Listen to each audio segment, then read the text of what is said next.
Magandang hapon sa inyong lahat. Ito po si Herbert Curia, author ng Bible Lights Promotion. Kakibat ang ating pananalig sa ating banal na Panginoon Diyos, banal na Panginoon Kristo at gabay ng kaliwan na galiban ng Santa Maria,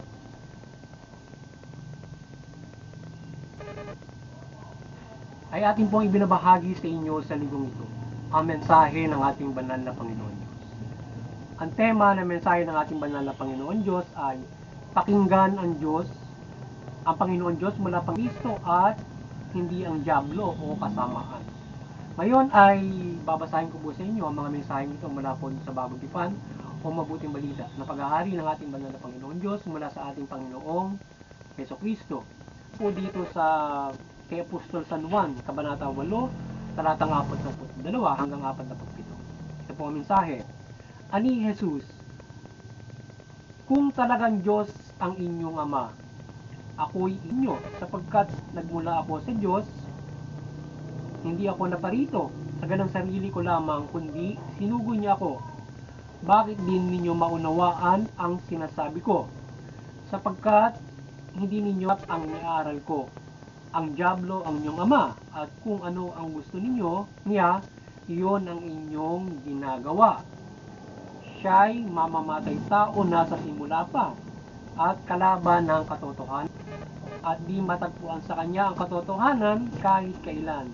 Kung siya'y nagsisinungaling, iya'y likas sa kanya, sapagkat siya'y sinungaling at ama ng kasinungalingan.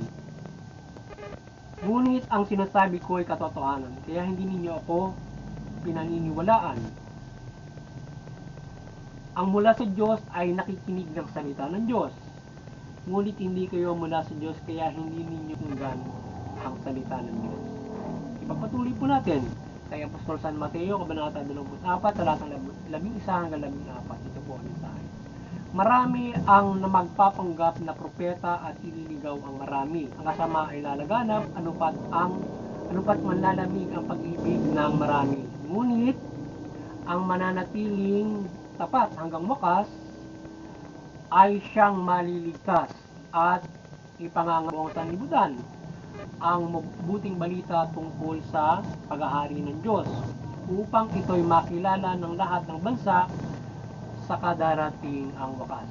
Pagpatuloy po natin sa kay Apostol San Juan pa rin, Kapyo, talatang 34 hanggang 36. Ito po ang mensahe. Sapagkat ang sinugo ng Diyos ay nagpapahayag ng mga salita ng Diyos, at walang sukat ang kanyang pagkakaloob ng santo. Minamahal ng Ama ang anak at ibinibigay sa kanya ang lahat ng bagay. Ang nananalig sa anak ay may buhay na walang hanggan. Ngunit ang tumalima sa anak ay hindi magkakaroon ng buhay, mananatili sa kanya ang puot ng Diyos. Ipagpatuloy po natin kay Apostol San Juan, Kabanata 14, talatang 23 hanggang 24. Ito po ang mensahe. Sumagot si Jesus, ang umiibig sa akin ay tutupad sa aking salita. Ibigin siya ng aking Ama at kami sa kanya, at mananahan sa kanya. Ang hindi umibig sa hindi tumutupad sa aking salita, ang salitang narinig ninyo ay hindi akin, kundi sa Amang nagsugo sa akin. Pagpatuloy po natin kay Apostol Tito, Kabanata 2, talatang 11 hanggang 12. Ito po ang mensahe. Sapagkat inihag ng Diyos ang kagandahang loob na nagdudulot ng kaligtasan sa lahat ng tao. Ito ang siyang umaakay sa atin upang taligdan ang likong pamumuhay at damdaming makalaman. Kaya makapamumuhay tayo ngayon na maayos, matuwid at karapat-dapat sa Diyos. Ito po ang mensahe at salita ng ating banal na Panginoon Diyos sa pagbabahagi ng Bible Lights Promotions ng Mabuting Balita. Ating pong pasalamatan ng ating banal na Panginoon Kristo at Espiritu Santo. Hindi ng ating banal na Santa Maria. Kaya maraming salamat po sa ating banal na Panginoon Diyos, banal na Panginoon Kristo at banal na Santa Maria. At ngayon naman ay ipaliliwanag ko po sa inyo ang mensaheng ito mula sa tema na pakinggan ng Diyos mula Panginoon Kristo at hindi ang diablo o kasama niya.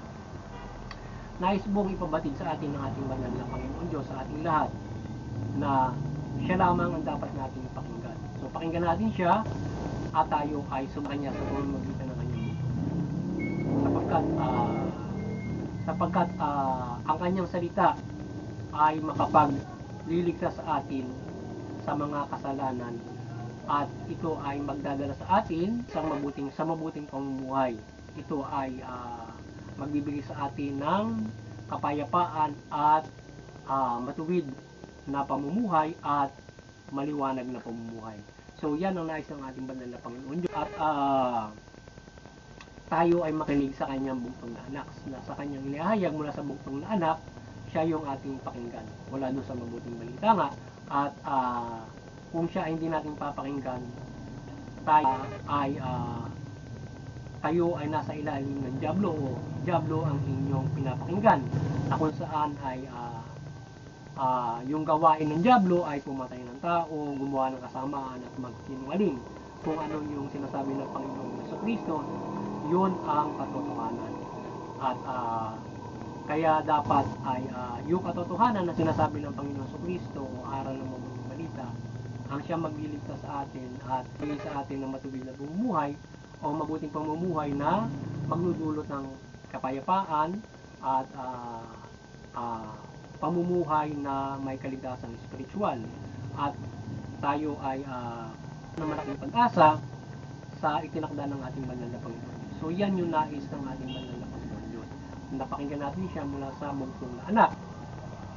At kaya kung tayo ay hindi makikinig sa ating banal na Panginoon Diyos, ay hindi mula sa ating banal na Panginoon Diyos. Kayo ay ang nakikinig sa salita ng Diyos ay nagmumula sa dyablo. Yan. At kung hindi natin pakinggan ang salita ng Diyos, walang makagag sa atin para doon sa nais ng Diyos na pamumuhay. So, yung slim, yung chance mo na ikaw ay magkaroon ng kaligtasang spiritual kung hindi ka makikinig sa Panginoon Diyos at ikaw ay mamumuhay doon sa kalikuan. Salita ng Diyos ay siyang gagabay sa atin upang makaiwas tayo sa liku-likong pamumuhay o masamang pamumuhay. Kaya dapat natin pakinggan ang salita ng Diyos upang tayo ay tumontra sa ating banal na Panginoon Diyos at hindi natin balakiran ang nais niya. Yan. Kaya kung tayo ay bumabalakid sa ating banal na Panginoon Diyos, kung tayo ay mabuti, so ito ay sa dyablo. So kaya huwag natin pakinggan ang dyablo sapagkat yan ay magbubuli sa inyo sa kamalian, sa kadiliman at kapahamakan praktikal at spiritual. So kapag pinakinggan ninyo ang dyablo, so kayo ay ipapahamak lamang niya tungo sa kapahamakang praktikal at spiritual hanggang sa hukom ng ating banal. At sila ay makakasama ng dyablo doon sa dagat-dagatang apoy sa impyerno pagdating ng takdang panahon. Kaya kung ang pakikinggan ng bawat isa ay yung paggawa ng kasama at kasalanan, hindi tayo magkakaroon ng kaisan o kapayapaan sa pamumuhay nito. Ito hindi maganda sa ating pamumuhay ito. Nararanasan naman natin sa pamumuhay na ito na kapag so hindi maganda na mayroong pagulot. So mas maganda nung tayo ay nakapamumuhay ng matiwasay, napapractice natin yung ating karapatan, sibil na karapatan, nakapamumuhay tayo ng maayos, lalong-lalo siyempre yung gabay ng Diyos mula dyan na tayo ay tayo nakapamumuhay, walang kaguluhan. So kung may kaguluhan, lagi tayo nalalagay sa peligro sa ating kapwa-tao na nakagagawa at kakamali. Kaya kung tayo ay kung papakinggan natin ng Diyos, iniibig natin ang banal na Panginoon Diyos at banal na Panginoon sa Kristo. Yan ay mga kautusan ng ating banal na Panginoon Diyos na ibigin natin ang Panginoon sa buong kaluluwa, buong puso at buong isip. Ngayon kung ibig sa Panginoon sa Kristo, ibig natin ang Panginoon Diyos at mananatili tayo sa Kanya. Kung mananatili tayo sa Kanya, susundin natin yung mga salita na sa buhay natin hindi lang mapapakinggan, ang Panginoon Diyos at Panginoon sa Kristo maging Espiritu Santo ay mananahan sa atin. Tayo ay Kanyang gagabayan hanggang sa takmang-balong. So yun ang pinakamaganda ko. Kaya tayo makapamumuhay na maayos kung tayo ay susunod sa Kanyang salita. At tayo man ay humarap sa mahigpit na pagsubok, tayo ay dito at tayo ay tutulungan. At tayo ay hindi niya pamamayaan. Ngayon ay magsakripisyo man tayo para sa nakararami, ay tayo ay bibigyan ng Diyos ng pagpapalang kaligtasan niya. Yan. Kaya tayo ay pakinggan natin ay ang salita ng Panginoon Diyos at hindi yung hindi ang udyok ng diablo upang tayo ay gumawa ng hindi mabuti. So muli, sana ay nagabayan naman kayo ng Bible Life Promotion sa ating buong bahagi ng mabuting balita upang magkaroon kayo ng malaking pag-asa sa inyong kaligtasang spiritual. At patuloy tayong nananampalataya, nagabayan tayo ng patuloy gabayan tayo ng mga pag-iimala at iba't ibang mga gabay ng Panginoon Diyos, Panginoon Kristo, Espiritu Santo ng Banal na Santa Maria. So tayo ay pagabayan ng milagro at pagliliwanag naman ng Santa Maria at kayo patuloy na mananampalataya sa pagtalima ng mabuting balita at kayo ay magkaroon ng malaking pag-asa sa inyong kaligtasang spiritual. At doon sa Interfaith Unity, patuloy tayong magkaisa at magkaroon ng pagbubuklod at magkaroon tayo ng pagbubuklod at mahikayat natin ang lahat sa pagbubuklod at kapayapaan at iba't ibang mabubuting aral ng ating mga reliyon. Gawin natin ang bawat isa. At doon sa CP and Vatican Church, kayo ay magabayan ng ating banal na kayo magabayan ng maliwanagan kayo ng Banal na Santa Maria at kayo patuloy niyo pagbuklurin ng sangatawang mula Panginoon Diyos at Panginoon Kristo at mabuting balita. Pagbuklurin ng lahat sa pananampalataya sa Panginoon Diyos. Yan. At sa ating muting kakailan, sana patuloy tayong gabayan ng Banal na Santa Maria, Panginoon Diyos, Panginoon Kristo at Espiritu Santo. Gayun din ng Banal na Santa Maria ng kanyang milagro, paghimala, kanyang iba't ibang mga gabay sa pagpapala, sa pagbabahagi at pagbubuklod ng sangkatauhan sa pananampalataya sa Diyos mula Panginoon Kristo at mabuting balita. At doon sa mga kapamala, maliwanagan kayo at kayo ay magabayan ng mabuting balita at magpairal kayo ng mabuting pamamahala. Tugunin niyo yung karapatan ng tao, mamahala kayo ng mabuting matuwid at magbigay sulit kayo sa binigay sa inyo ng Panginoon Diyos sa authority na ipinagkaloob sa inyo. Yan.